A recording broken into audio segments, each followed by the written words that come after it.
அனைவருக்கும் வணக்கம். கும்பராசினியர்களுக்கு நிகழ இருக்கும் புதன் பயிற்சி என்ன மாதிரியான நன்மைகளை எல்லாம் ஏற்படுத்தி கொடுக்க இருக்கு, கிரக நிலைகளின் ரீதியாக அமையிருக்கும் சாதகங்கள் என்ன, பாதகங்கள் என்ன, மேலும் என்ன மாதிரியான முன்னேற்றங்கள் எல்லாம் உங்களுடைய வாழ்வில் ஏற்பட இருக்குது. நீர்ச்ச நிவர்த்தி பெற்ற வித்யாகாரகரான புதனால் கிடைக்க போகும் நல்ல செய்தி என்ன? குறிப்பா மே மாதம் 6ஆம் தேதி புதன் பகவான் தனது நீச்ச ராசியான மீன ராசியை விட்டு விலகி மேச ராசிக்கு பயிற்சியாகிறாரு. இந்த பயிற்சியின் காரணமாக கும்பராசினியர்களுடைய வாழ்வில் குடும்ப சூழ்நிலை ரீதியாகவும் உத்தியோகம், தொழில், வியாபாரம், கலைத்துறை, அரசியல் துறை, மாணவ மாணவிகள், விவசாயத்துறையினர், பெண்மணிகள் என அனைவருக்குமே என்ன மாதிரியான முன்னேற்றங்கள் எல்லாம் உங்களுடைய வாழ்வில் ஏற்பட இருக்கு என்பது குறித்தான முழுமையான பதிவை தான் இந்த வீடியோல நம்ம விரிவா பார்க்க போகிறோம். அதற்கு முன்னாடி புதன் பகவானை பற்றி சற்று விரிவாக தெரிந்து கொள்வோம். நவ கிரகங்களில் செவ்வாய்க்கு அடுத்தபடியாக வருபவர் புதன் பகவான்.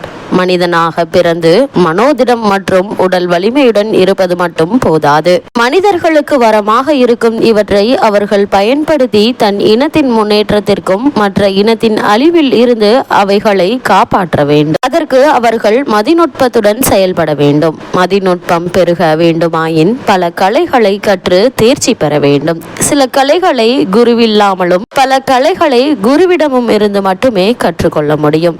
எந்த குருவினுடைய உதவி இல்லாமலும் இறைவனின் அருளால் பல கலைகளை கற்று இன்று கலைக்கு அதிபதியாக உள்ள புதன் பகவானை பற்றி காண்போம். புதனுக்குரிய மலர் வெண்காந்தல், புதனுக்குரிய நிறம் பச்சை, புதனுக்குரிய உலோகம் பித்தளை, புதனின் நவரத்தினம் மரகத பச்சை, புதனின் வடிவம் அம்புக்குறி வடிவம், புதனின் வாகனம் குதிரை, புதனின் ஆதிக்க எண் 5, புதன் சுய ஒளி அற்றவர், பச்சை நிறம் கொண்டவர், புதன் மதிநுட்பத்திற்கு காரணமாவார். உறவு முறைகளில் தாய்மாமன் மற்றும் பங்காளிகள் உறவுகளை குறிப்பவர் புதன். புதனின் தோற்றம் பற்றிய முன்கதை சுருக்கத்தை ஏற்கனவே சந்திரன் வாழ்க்கையில் நாம் அறிவோம். சந்திரனுக்கு தாராதேவிக்கும் பிறந்தவர் புதன். குருவினுடைய மனைவியுடன் இக்குழந்தை வளர விரும்பாத குரு சந்திரனிடம் அக்குழந்தையை ஒப்படைத்தார். சந்திரனும் அக்குழந்தையை தன் 27 மனைவிகளிடம் ஒப்படைக்க அவர்களில் ரோகிணி மற்றும் கார்த்திகை மட்டுமே அதிக அன்புடன் வளர்க்க மற்ற மனைவிகளாலும் தட்ச பிரஜாபதியாகும் சந்திரன் அடைந்த சாபங்களும் சிவபெருமானால் சந்திரன் மோட்சமும் அடைந்தார். ரோகிணி, கார்த்திகை இருவரும் புதனை அன்புடன் வளர்க்க ரோகிணியிடம் மட்டும் புதன் அதிக அன்பு கொண்டார். காலங்கள் கடந்து ஓடின. குழந்தையாக இருந்த புதன் வளர்ந்து வாலிபரானார். வாலிப பருவத்தை அடைந்த புதன் தன் பிறப்பை பற்றி அறிந்ததும் தந்தையை வெறுத்தார். தந்தையினால் இதுவரை அனுபவித்த ஆதரவை வெறுத்து இருப்பிடத்தை விட்டு வெளியேறி ஆசிரம வாழ்க்கையை வாழ முடிவெடுத்தார். இமயமலை சாரலில் உள்ள வனத்தை அடைந்து அங்கு தனக்கென்று ஒரு ஆசிரமத்தை அமைத்தார். குருவில்லாமல் பல கலைகளை கற்று தேர்ச்சி பெற முடிவெடுத்தார். காரணம், தன் பிறப்பில் தந்தையான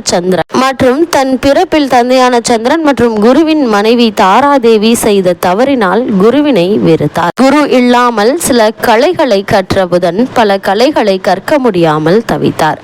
பல கலைகளை குருவினுடைய உதவி இல்லாமல் கற்க வேண்டுமாயின் இறைவனின் அருள் வேண்டுமென எண்ணிய புதன் நாராயணனை நோக்கி தவம் இருந்தார். பல இன்னல்களை கடந்து தவம் புரிந்த புதனின் தவத்தை கண்டு நாராயணன் அவர் முன் தோன்றி அவருக்கு அருள் பாவித்தார். இமயமலை அடிவாரத்தில் கௌரி தடாகம் என்ற இடத்தில் தனது ஆசிரமத்தை அமைத்து நாராயணன் அருளால் குருவே இல்லாமல் சகல கலைகளையும் புதன் கற்று தேர்ந்தார். கலைகளால் பல உயரத்தை அடைந்த புதன் பிறப்பால் பல அவமானங்களை சந்தித்த புதன் தன் தந்தையான சந்திரனுக்கு பின்னால் தனக்கு வரவேண்டிய அனைத்து அரச பதவிகளையும் துறந்து ஆசிரம வாழ்க்கையை மேற்கொண்டார். புதன் தன் தந்தையான சந்திரனை வெறுத்து ஒதுக்கினாலும் பதவிகள் துறந்து ஆசிரம வாழ்க்கையை வாழ்ந்தாலும் சந்திரனின் அழகில் பாதியை கொண்டவராக இருந்தார் புதன்.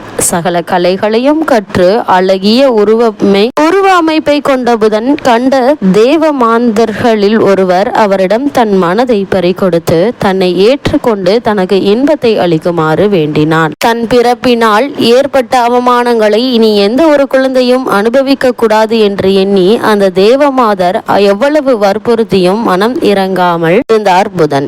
வேண்டுகோள் விடுத்த தேவலோக மாதுவை புறக்கணித்ததால் கோபம் கொண்ட தேவலோக மாது புதனை இனி அழியாக போகும்படி சாபமிட்டார். எந்த தவறும் செய்யாத, தவறு நடந்துவிடக் கூடாது என எண்ணி தனியாக ஆசிரமம் அமைத்து வாழ்ந்து வந்த எனக்கு ஏன் இவ்வளவு பெரிய தண்டனை என எண்ணி வருந்திய புதன் நாராயணனை சந்தித்து முறையிட எண்ணினார். நாராயணனை கண்ட புதன் நடந்த அனைத்து விஷயங்களையும் கூறினார். தேவமாந்தர் விட்ட சாபத்தில் இருந்து நிவர்த்தியாகும் பரிகாரத்தை கேட்டார் புதன். நாராயணன் நடந்த அனைத்தையும் அறிந்து பின் புதனுக்கு உதவினால் எந்த சிறப்பும் பெருமையும் இருக்காது என எண்ணிய நாராயணன் புதனை சிவனிடம் சரணடைய சொன்னார். ஏனெனில் புதன் நாராயணனின் அம்சம் ஆவார்.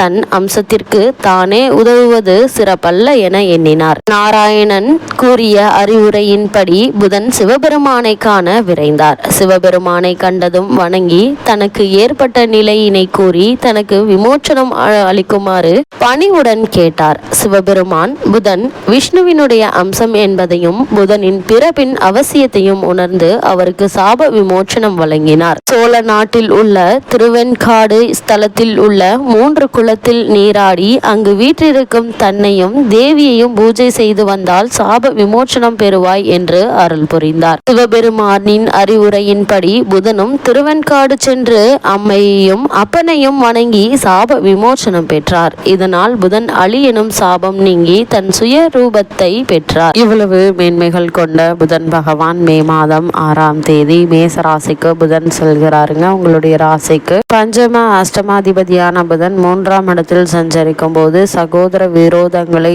எதிர்கொள்ள வேண்டிய ஒரு சூழ்நிலை ஏற்பட இருக்குதுங்க. அது மட்டும் இல்லாம பாக பிரிவினைகள்ல எதிர்பார்த்த பலன் கிடைப்பது என்பது சற்று கடினம் தாங்க. பூர்வீக சொத்துக்களை விற்று புதிய சொத்துக்கள் வாங்குவதில் கவனம் செலுத்துவீங்க. உத்தியோகத்தில் உங்களுடைய முன்னேற்றத்தை பற்றி சக பணியாளர்களிடம் தெரிவிக்க வேண்டாங்க. நீங்கள் உண்டு, உங்களுடைய பணி உண்டு என்று இருப்பது நல்லதுங்க. அதே போல உங்களுக்கு கொடுக்கப்பட்ட பணிகளை வேறு யாருக்கும் மாற்றிவிட வேண்டாங்க. அப்படியே மாற்றிவிட்டாலும் உங்களுடைய கண் பார்வையில் இருப்பது நல்லது என்பதை கிரக நிலைகள் மீண்டும் உங்களுக்கு அறிவுறுத்துதுங்க. கும்பராசினியர்களை பொறுத்த வரைக்கும் குறிப்பாக பொது வாழ்வில் உள்ளவர்களுக்கு புதன் பகவானுடைய இந்த பயிற்சியின் காரணமாக மாதிரியான நன்மைகள் எல்லாம் ஏற்பட இருக்கு என்று பார்க்கும்போது பொது வாழ்வில் உள்ளவர்கள் புது முயற்சிகளை யோசித்து செய்வது நல்லதுங்க. வியாபாரம் தொழில் செய்பவர்களுக்கு தொழில் போட்டிகள் அதிகரிக்குங்க. உத்தியோகத்தில் உள்ளவர்கள் மேலதிகாரிகளிடம் நல்ல பெயர் எடுப்பீங்க. அதே போல கலைஞர்களுக்கு வாய்ப்புகள் வாசல் தேடி வருங்க. மாணவ மாணவிகள் படிப்பில் கூடுதல் கவனம் செலுத்துவது நல்லதுங்க. குறிப்பா வெளிநாடு சென்று விசேஷ உயர்கல்வி பெற வேண்டும் என்ற விருப்பம் இருந்துச்சு அப்படின்னா அதற்கு சிறிது காலம்